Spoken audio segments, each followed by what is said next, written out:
Pavlina from Pavlina's Kids Place, and I'm on location at the Boys and Girls Club of America, the 107th Annual National Convention with former Secretary of State and General Colin Powell. Hello. Hi dear, how are you? I'm good. How are you? Fine, thank you. That's good. Awesome.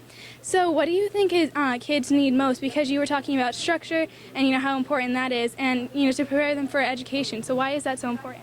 It's important because without structure, how do you know how you're supposed to behave? And so early in life, children need structure. They need to know the rules.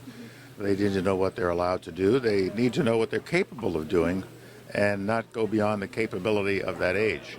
So I think that without structure, without bounds, a child does not learn properly, a child does not grow properly. How else does a child pick up the previous generations of experience except through that structure? Yeah, definitely. Yeah. That's great. So are not meeting, reading levels and a candidate for jail, are they related? Yes, if you don't read well, and I always say that the most important subject in early life is English, master the English language. And if you read well and understand English and write well and speak well, then you can learn almost any other subject if you put your heart and mind to it. If you can't understand the English language, you won't. And if you don't have sufficient literacy and you are not picking up the other subjects, you are on a road to failure. You're on a road to dropping out of high school, and if you drop out of high school, there's a much higher possibility you're going to end up in jail. Yeah, definitely.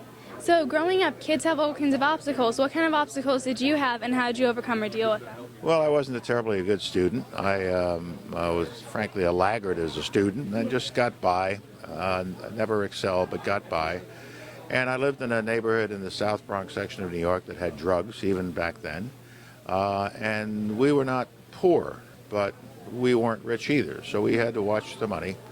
And I had a great growing up experience because I lived in a community where we were all immigrants, or from our parents from other places, and we all went to the same school. There was no differentiation. Nobody was better off than anyone else. We were all equal. Yeah. Well, thank you so much for talking to me. Thank you, dear. Good luck to you. Bye-bye.